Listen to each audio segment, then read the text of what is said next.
Now we are continuing on the second part of the EMA point of view.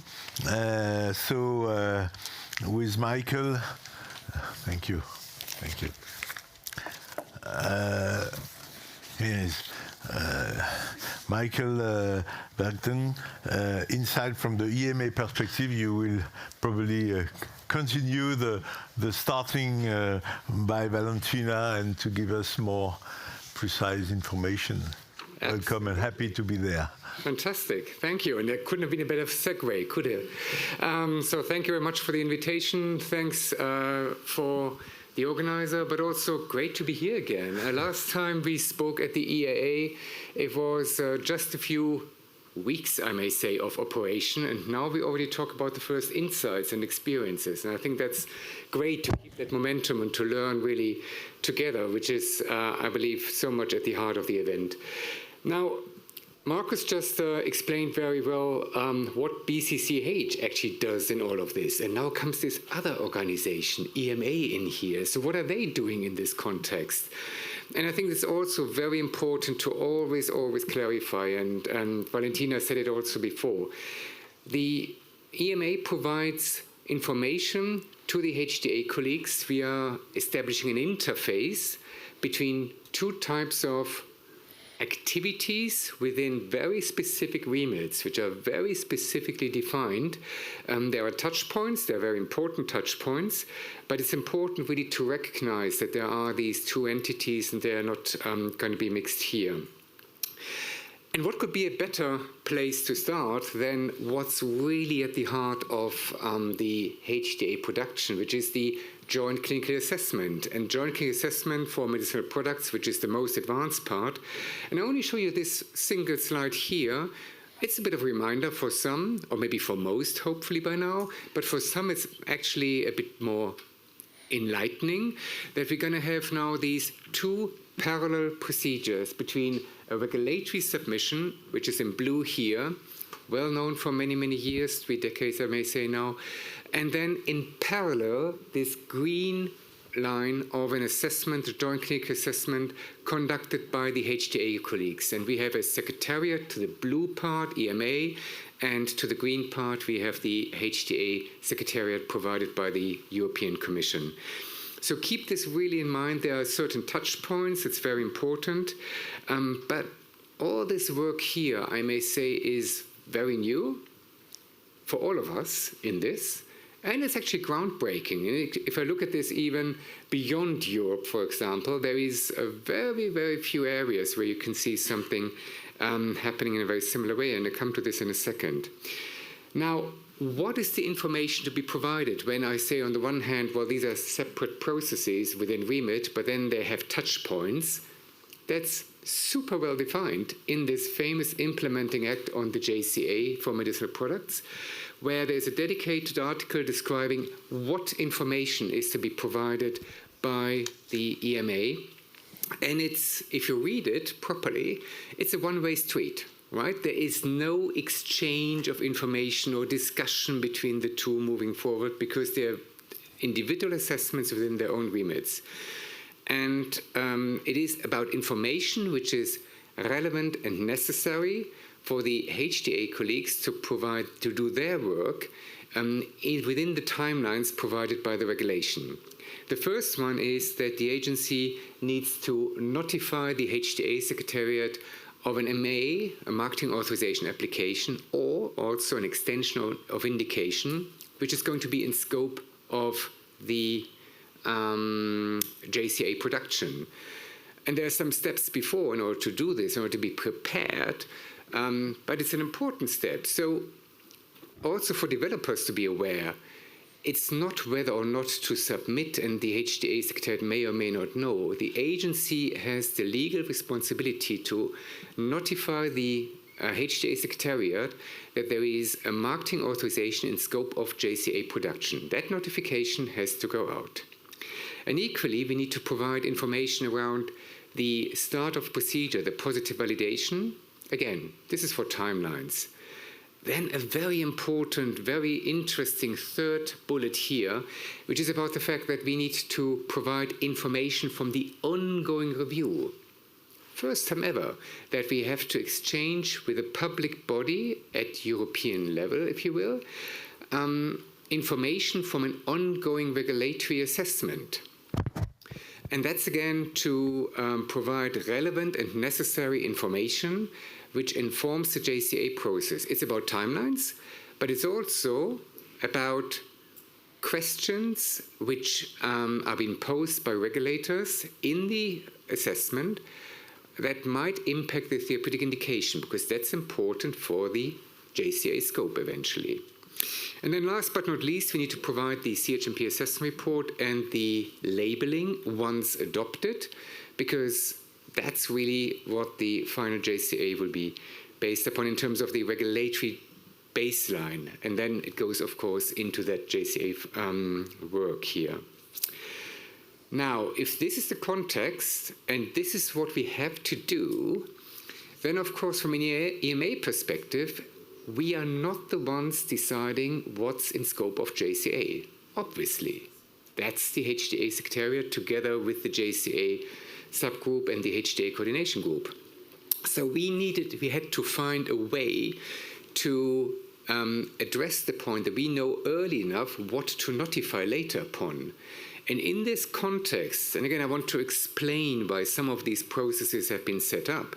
In this context, we developed together this parallel notification where the marketing authorization, well, the future applicant for marketing authorization application is notifying the EMA about the intention to submit. We call this, surprise, surprise, letter of intent.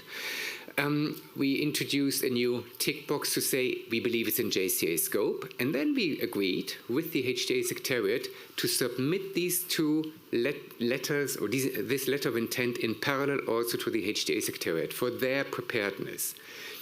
But from EMA perspective, this is important also because we need later to notify about the marketing authorization or extension of indication in scope. So just keep this in mind as the why for this process and why it's so critical. And that then might also explain why we are following so closely what's the compliance rate here. And this is a lot of text, and you may read it later if you wish on your way back home. We are looking very carefully what are marketing authorization applicants, prospective ones, notifying us upon.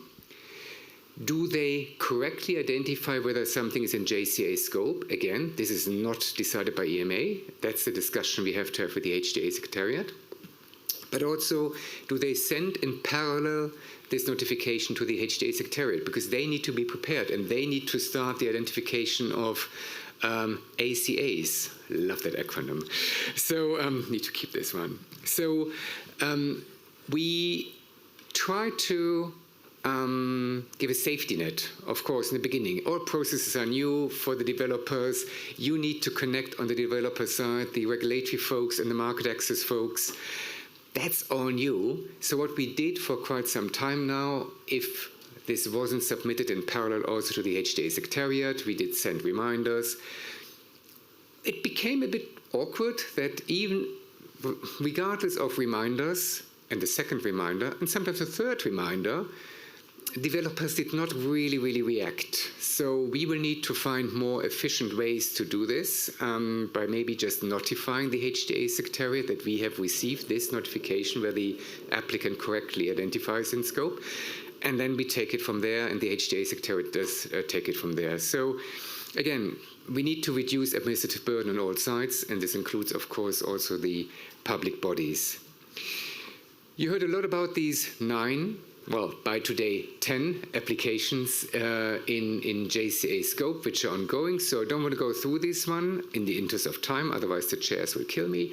But this one is an important one here, because this is, again, is groundbreaking. For the first time, we are providing information from an ongoing assessment to to another player. And the legislation is quite clear. We had to identify, together with the HTA Secretariat, the JCA subgroup, and EMA, what is this information we're going to provide? So we had a working group bringing all these individuals together. Also CHMP was involved at the time. What could be relevant information? And we came up with this list that at milestones, which is as soon as the CHMP adopts a list of questions, which includes also a list of outstanding issues or RFIs, whatever you're going to call it, again, acronyms, we provide the clinical major objections or selected other concerns which may impact the therapeutic indication, as well as those which are relevant for the licensing type, particular conditional marketing authorization, because those knowingly can create some challenges for HTA colleagues. So this is what we provide. But then again, let me highlight, it's a one-way street. So we are providing this one way. There is no discussion about this. It is really for pure information in the JCA context. We started this for the first time in July. It's all public, which applications are under review, so it's very easy for you to calculate. And we said we're going to review the experience after 1 year, which will be in July next year, how it is going, and is the information relevant and necessary. And we will see how we progress with this framework we've been given. I'm coming to a close because I already get the stare from the side. Very briefly here now to say only JSC for medicinal product, it is so critical. Parallel JSC, which is the one with regulators and HTA colleagues, there have been 4 accepted in 2025 out of the 7, so glass half full, more than 50%. And 2 of them were for oncology indications, 2 were for non-oncology orphan indications. So if you think about scope, that makes all absolute sense. Let me finish with one important paper, which I hope everybody has read by now, and if not yet, please do read it on the way back home, because it's really important. It supports also, in my view, future parallel JSCs. And that's this joint HTA body regulatory position paper on evidence and uncertainties. This was published in April this year. And in fact, I remember at the last convention, it was already shown by colleagues on their slides, which is great. It gives 8 areas where we give a position on where we would need to contribute and work together in terms of evidence. It sets the scene. For example, we're going to progress definitely in the area of S demands now straight away. Some of you will have also followed the discussion on the workshop on external controls on Monday this week, which was a big one-day multi-stakeholder workshop. We also had HTA colleagues connected in this workshop. And I'm saying this because what at this workshop came out very clearly was how important it is to start early about your planning and thinking what is going to be your external control, even if your development is about a single-arm trial. And there might be reasons why you do this. But to think early, what are my data sources? What's the quality of the data source? What the research question is? And to do this very, very early. And that's a mind shift in many, many areas and to come together.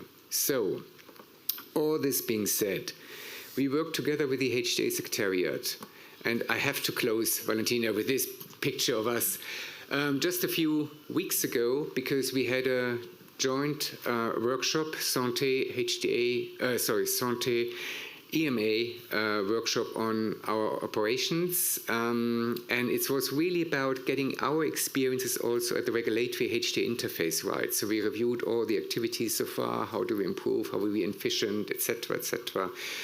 And I think this picture really displays quite nicely how closely the 2 secretariats are working together in order to make the implementation and the operation, I should say now, of this HTA regulation a success. Thank you very much.